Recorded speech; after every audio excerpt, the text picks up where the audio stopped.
Empezamos hoy el encuentro número 21 de Economía Peronista, materia que pretende ser la teoría que explica el principio fundamental económico peronista de la independencia económica, recordando siempre algo esencial, la verdad número 16 del justicialismo peronista.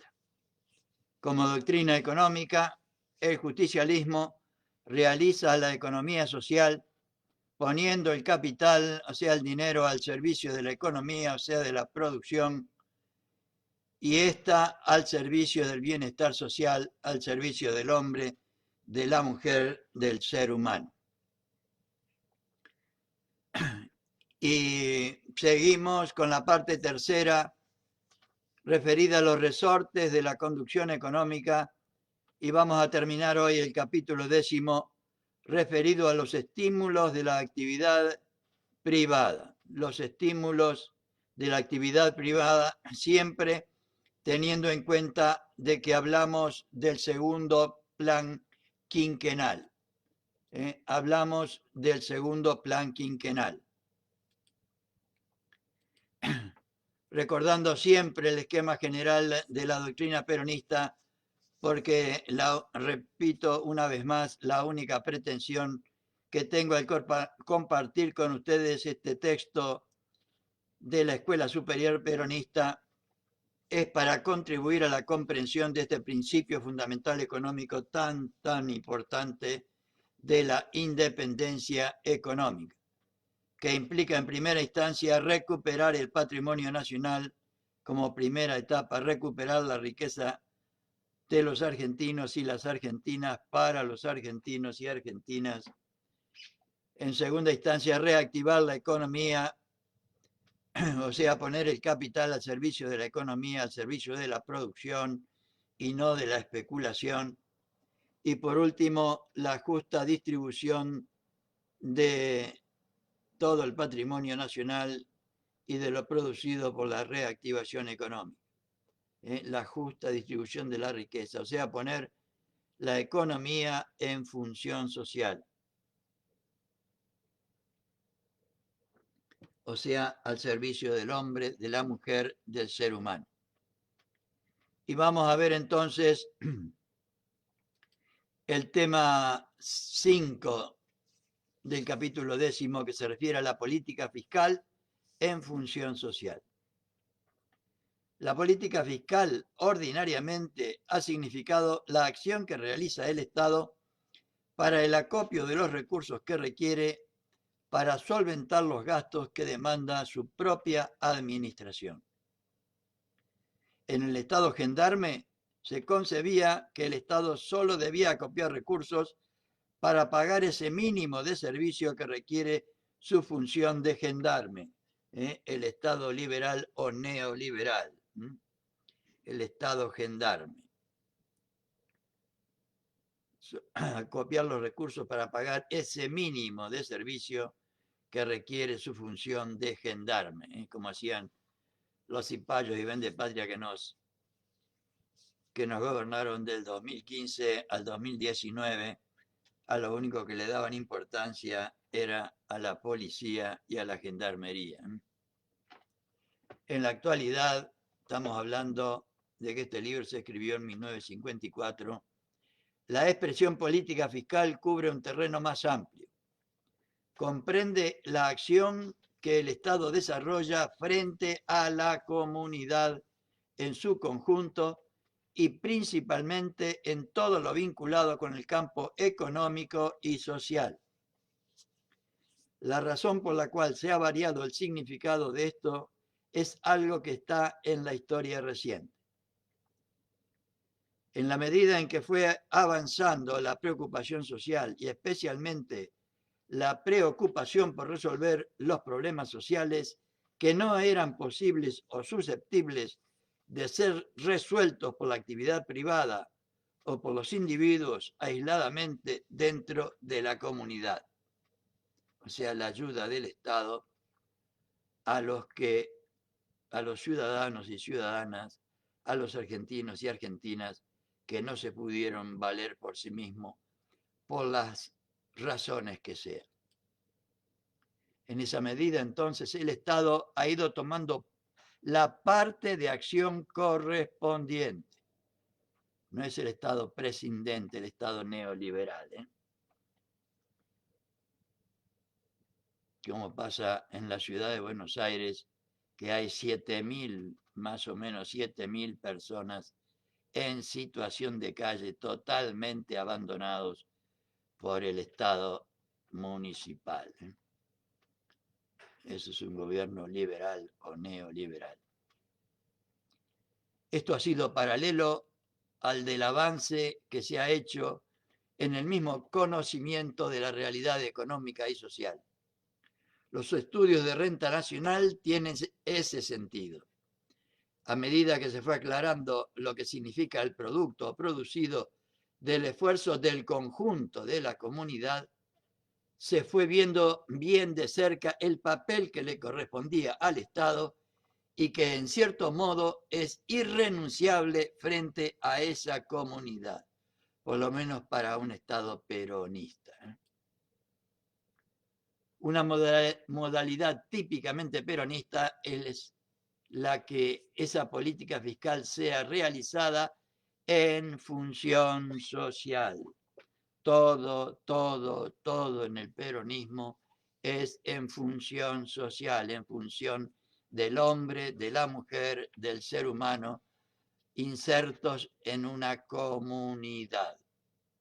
El modo como se decide el destino de los recursos del presupuesto de una nación nos está indicando si lo hacemos con un sentido social o simplemente en el esquema antiguo del Estado gendarme correspondiente a la etapa o rueda del puro capitalismo. Veamos cómo en los hechos se ha reflejado esa transformación de la política fiscal en nuestro país. Tenemos para empezar dos aspectos. Uno de ellos es el que se refiere a los gastos corrientes de la administración pública, que en general son cubiertos con recursos corrientes, predominantemente con impuestos. El otro aspecto de la política fiscal es el del desarrollo de los planes o proyectos de inversiones del Estado que son financiados no con recursos corrientes, sino predominantemente a través de la colocación de títulos públicos, o sea, convirtiendo los recursos que recoge el gobierno en una deuda del Estado. El principal o la principal fuente de alimentación de estos recursos son las cajas de jubilación del Instituto Nacional de Previsión Social, que fueron privatizados a través de la FJP y que Amado Boudou en el gobierno de Cristina los volvió a estatizar, o sea, los devolvió al pueblo, y por eso el compañero Amado Boudou ha sido perseguido implacablemente por los enemigos de la patria. Ese crédito es genuinamente ahorro que realiza la comunidad, claro, como hemos dicho en capítulos anteriores. Puede agregarse un mínimo de crédito bancario.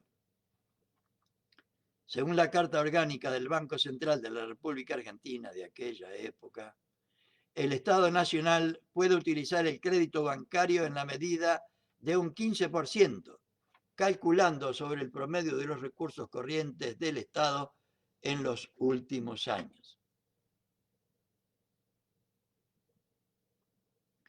Esto es muy importante porque es el eje de toda esta materia. La distribución equitativa de las cargas fiscales está referida al modo como se acopian los recursos que necesita el Estado. ¿Cómo se acopian los recursos que necesita el Estado? En el estado actual de cosas, en el gobierno nacional, prácticamente el 70% de los ingresos corresponde a impuestos a los réditos, a las ventas y a los impuestos internos unificados, que representan respectivamente alrededor del 36%, del 20% y del 13%. El resto son rentas diversas. Una evolución importante en esta materia es la siguiente. Descansar para los gastos de la administración pública cada vez más en los impuestos que no recaen como cargo directo en los precios de la mercadería, como pasa ahora, donde se cobra desde hace muchísimo tiempo un 21% sobre las mercaderías que consumen tanto los ricos como los pobres. Tal es la evolución que ha existido o que se ha operado en materia de impuesto a los réditos. En materia de equidad impositiva, decía el general Perón el 1 de mayo de 1951 en el mensaje ante la Asamblea Legislativa. El nuevo régimen beneficia así a los sectores menos favorecidos por la riqueza. Claro, coadyuvando al cumplimiento de aquel otro lema que dio sentido y realidad inicial a nuestra acción en la Secretaría de Trabajo y Previsión y que expresábamos diciendo: aspiramos a constituir una nación argentina en cuyo seno haya menos pobres y menos ricos. Aspiramos a constituir una nueva Argentina en cuyo seno haya menos pobres y menos ricos. En otro orden de cosas, han sido aumentados por nosotros en forma progresiva las tasas que gravan la transmisión gratuita entre el causante y el beneficiario. Para hacer avanzar la política fiscal en función social, es necesario que los recursos que se canalizan hacia el gobierno sean utilizados predominantemente en obras que redunden en beneficio de la comunidad en sus aspectos económico y social, vale decir, que tienen que ser hechos con un sentido reproductivo y retributivo económicamente hablando. Reproductivo y retributivo. Cuando una comunidad está utilizando esos recursos que se acopian a través del instrumento de la política fiscal para fines que no son económicos ni sociales, en esa medida entonces se está imposibilitando, frenando o postergando esa posible marcha en el progreso económico y social.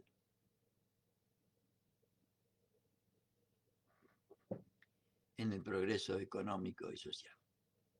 El ejemplo es el de los gastos en armamentos o en defensa más allá de los límites tolerables. Vale decir que el drama que viven muchos países occidentales es que el temor los lleva a aumentar los gastos en defensa, el temor del enemigo, pero al mismo tiempo el otro elemento que también puede provocar un principio de temor, el de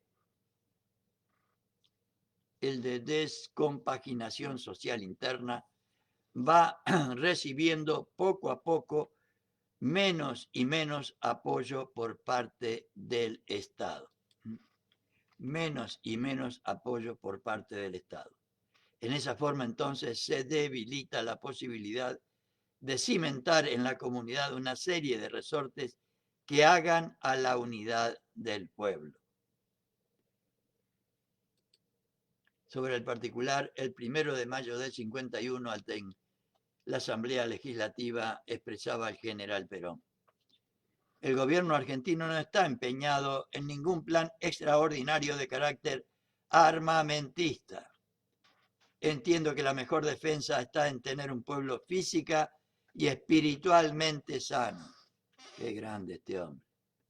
Inmunizado así contra las invasiones ideológicas extranjeras más graves que los mismos ataques militares, aún los atómicos. Repito esta idea por extraordinaria. El gobierno argentino no está empeñado en ningún plan extraordinario de carácter armamentista. Entiendo que la mejor defensa está en tener un pueblo física y espiritualmente sano, inmunizado así contra las invasiones ideológicas extranjeras más graves que los mismos ataques militares, aún los atómicos. El escaso porcentaje de impuestos sobre los capitales en general ha provocado un aumento de inversiones, tanto de capitales argentinos como de capitales extranjeros, y me adelanto a quienes puedan creer que con eso propiciamos el regreso del régimen capitalista, diciéndoles con toda claridad que nosotros no queremos destruir al capital. Nosotros queremos, tal como lo manda la Constitución, capitales en función social. Capitales en función social. Deseamos por eso que el capital se haga fuerte en el país, porque cuanto más fuerte sea, mejor vivirá nuestro pueblo. Lo único que no toleraremos jamás, y eso debe saber anticipadamente cualquier inversor de capitales, sea argentino o extranjero, es que el capital sea usado como instrumento de explotación humana, que eso es el capitalismo. El capital como instrumento de explotación humana, que eso es el capitalismo.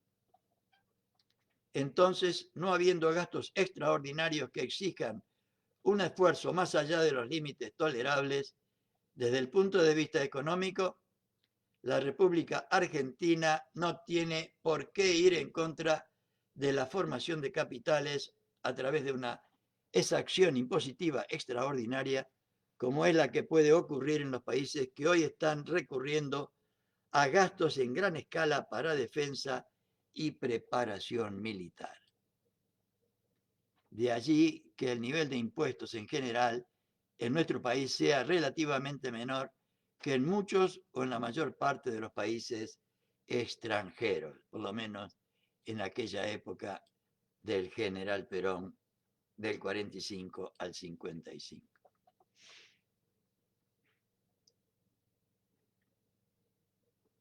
Veamos entonces el tema 6 del capítulo 10 de Economía Peronista. El crédito bancario en la conducción económica. Y en esta materia, el segundo plan quinquenal nos decía: la acción crediticia del Estado ha de tener como objetivo fundamental satisfacer racionalmente las necesidades de la economía social del país sin perjuicio del poder adquisitivo de la moneda y del equilibrio de la política económica. Objetivo fundamental del capítulo 20 del segundo plan quinquenal. En el crédito bancario cabe distinguir, primero, el aspecto de nacionalización de los depósitos bancarios. Nacionalización de los depósitos bancarios. Qué lejos que estamos, ¿no? Segundo, la política crediticia selectiva. Y tercero, la acción compensatoria del crédito en la creación y cancelación de dinero. El punto de partida de la reforma monetaria argentina, iniciada con la nacionalización del Banco Central en el año 1946, fue el de la nacionalización de los depósitos bancarios. ¿Cuándo seremos capaces de volver a hacer esto? Esto quiere decir nacionalización de los depósitos que hace el público en los bancos. Nacionalización de los depósitos que hace el público, o sea, el pueblo argentino en los bancos, y que ahora se la fugan a donde se les da la gana. Ese es el resorte principal de la nacionalización bancaria o de la reforma bancaria o monetaria de 1946. Quiere decir que los bancos no disponen del destino que debe darse a esos depósitos que coloca el público. Ese es el punto principal. Los depósitos se mueven en función de las normas e instrucciones que imparte el Banco Central. normas e instrucciones que imparte el Banco Central. Y esto es lo que después de estudiado y ordenado para su realización, constituyen los programas selectivos de crédito o la acción selectiva. A través de los años, desde 1946 hasta la fecha, o sea, 1954, se ha ido perfeccionando el modo de utilización de los depósitos bancarios en diversos programas. Uno de esos programas, que es el más perfeccionado y que se aplica ya en la práctica en todo el país, es el que se denomina de crédito agrario. Crédito agrario. Mi padre tenía crédito agrario. El crédito agrario planificado significa que la producción, o más que la producción, los productos de las diferentes zonas reciben la ayuda del crédito según el tipo de producción que realicen, de acuerdo con ese criterio de planificación que resulta en sustancia dos cosas fundamentales. Primero, lo que los agrónomos llaman ecología, es decir, condiciones del suelo para producir ciertos cultivos. Y segundo, el tipo de cultivo que más interesa ampliar en un determinado momento. El plan quinquenal, o sea, el segundo plan quinquenal, tiene sus objetivos de producción agraria, especificaciones de productos en la forma como debe ampliarse la producción durante el quinquenio 1953-57. Desde el trigo hasta el té, el café, etcétera, que son productos nuevos que se están incorporando al cultivo. Otro aspecto importante en esta acción del crédito es el de servir como amortiguador o en una acción compensatoria para la creación y cancelación de dinero. Normalmente hay un proceso de creación de dinero nuevo y a su vez también va a incrementarse la renta nacional. La renta nacional. Ordinariamente, la creación de medios de pago ha sido hecha sobre la base del oro. La cantidad de oro daba la pauta del monto de circulante monetario que debía existir en el país. En los momentos de prosperidad del comercio exterior, cuando aumentaban nuestras exportaciones por arriba de las importaciones, había una avalancha de creación de medios de pago proveniente de nuestros créditos en el exterior, que a su vez representaban oro o divisas con esa garantía. Con esa garantía. Esto es lo que ocurría ordinariamente en el llamado régimen de patrón oro. Para países como el nuestro, evidentemente, eso significaba algo así como un chaleco de fuerza. En verdad que la economía del país jugaba el papel de una caja de resonancia. Si el resto del mundo andaba bien, las cosas de aquí no tenían para dónde apuntar. Esto es lo que se ha llamado la rigidez del patrón oro como instrumento de creación monetaria. Entraba oro, había más billetes. Salía oro, se acababan los billetes. Entonces la política de crédito ha tendido poco a poco a contrarrestar los efectos negativos de ese juego de creación de medios de pago originado en nuestras relaciones externas a través del comercio de exportación. Y en esa forma se ha ido estructurando una política bancaria tal que no solamente sirve pasivamente como acción compensatoria en la creación de medios de pago, sino que hemos avanzado algo más. Hemos puesto el crédito en función del desarrollo económico como resorte que impulsa la actividad económica del país, cosa que no ha existido en el sistema bancario anterior, ni existe en esta forma en ningún otro sistema bancario que uno pueda conocer. Claro, porque nosotros en ese momento, los argentinos, administrábamos el dinero por la nacionalización bancaria. Esta acción de ampliación o de propulsión del desarrollo económico es verdaderamente lo más original que tiene la reforma monetaria y crediticia del país. Crédito bancario planificado, crédito selectivo aplicado a la industria y al comercio, construcción de viviendas, etc. Toda vez que el crédito sirve como apuntalamiento de la producción de nuevos productos o de nuevos servicios para la comunidad, en ese sentido el crédito no es factor de inflación. Tal vez que el crédito apuntala un tipo de acción económica que no se traduce en producción efectiva de mercaderías, en esa forma entonces se está haciendo una acción netamente inflacionaria.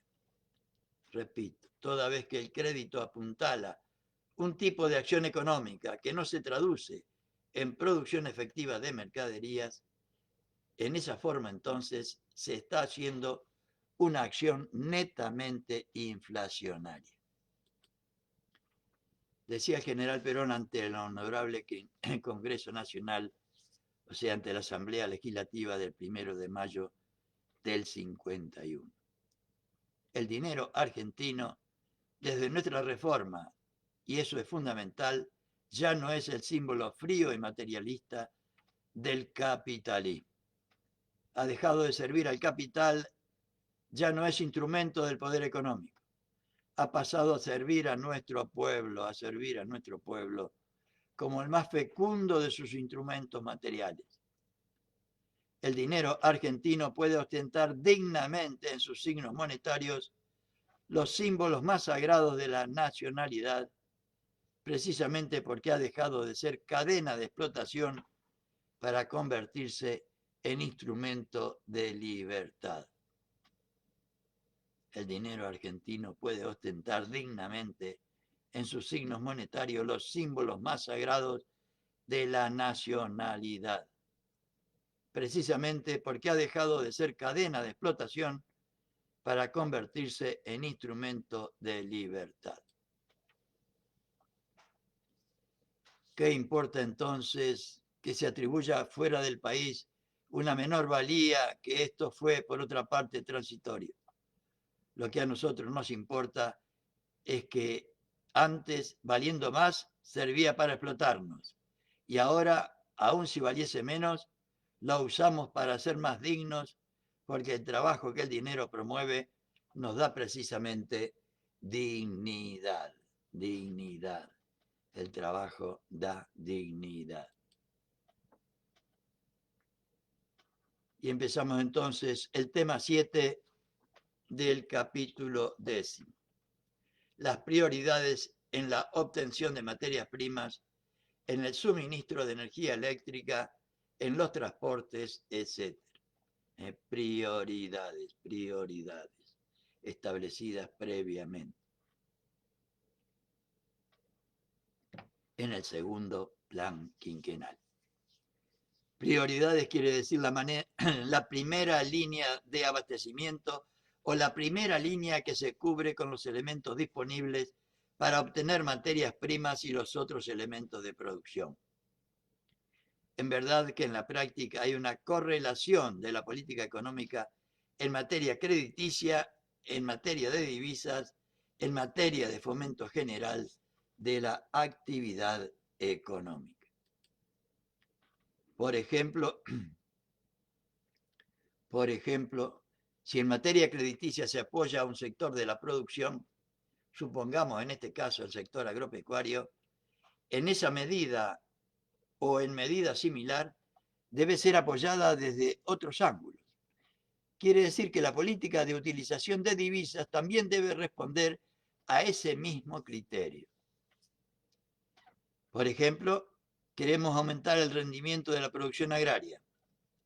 Entonces desarrollamos un programa de crédito, procediendo a que los agricultores cultiven más de aquellos productos que estimamos se requieren para el conjunto de la población argentina y a su vez para las necesidades del comercio de exportación que nos dan divisas. Entonces vemos las necesidades que tienen los agrarios y decimos, en un medio agrario como el nuestro, de poca densidad de población, porque ese es un aspecto muy importante. Nuestra población agraria no es altamente densa como puede ser la población de otros países latinoamericanos o aún de países de un nivel de desarrollo mucho menos elevado que el nuestro.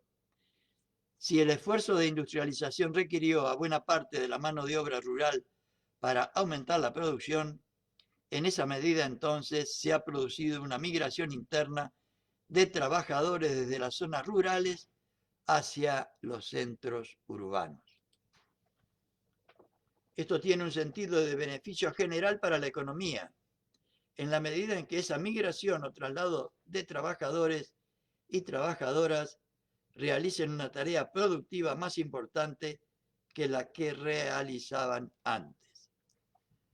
Para cubrir los claros que va dejando la agricultura, que por otra parte es el modo como progresa la agricultura en todas partes, es necesario favorecerla con el aprovisionamiento de medios de producción, maquinarias agrícolas especialmente, y otros instrumentos mecánicos. Entonces, en esa medida se realiza paralelamente una política de estímulo a la producción de maquinarias agrícolas en el país por las plantas que existan de producción. Y al propio tiempo, la política de utilización de divisas va adjudicando una parte de las mismas a la compra en el exterior de esa maquinaria. Lo propio ocurre con el suministro de energía eléctrica y con las licencias denominadas industriales. Actualmente se aplica un régimen de licencias por el cual los industriales no pueden instalar sin previa consulta una nueva planta o ampliar las que existen. Estamos hablando de 1954. Entonces, el análisis va al detalle de la actividad industrial que se requiere instalar para ver hasta dónde incide dentro del cuadro del plan industrial existente y en la medida en que ello no represente un exceso de inversión para los diferentes sectores de la actividad económica, en ese sentido obtiene su respectiva licencia. Además, existió hasta el año pasado, o sea, 1953, y buena parte de el problema de la limitación en materia energética. El problema central que tiene el país es el de coordinar su desarrollo industrial con la disponibilidad de energía, o sea, petróleo, carbón, energía eléctrica, etcétera, y la disparidad entre el aumento de producción interna de energía eléctrica y las necesidades incrementadas es una cosa que también se ha señalado y que es el fenómeno más visible en nuestro desarrollo económico. Por eso es que la parte sustancial de la acción del Estado en el segundo plan quinquenal va al desarrollo de esas fuentes energéticas en el país. Y con esto, compañeras y compañeros, ciudadanas y ciudadanos, damos hoy por finalizado este capítulo 10 de conducción de economía peronista. Son ya las 11:34 del día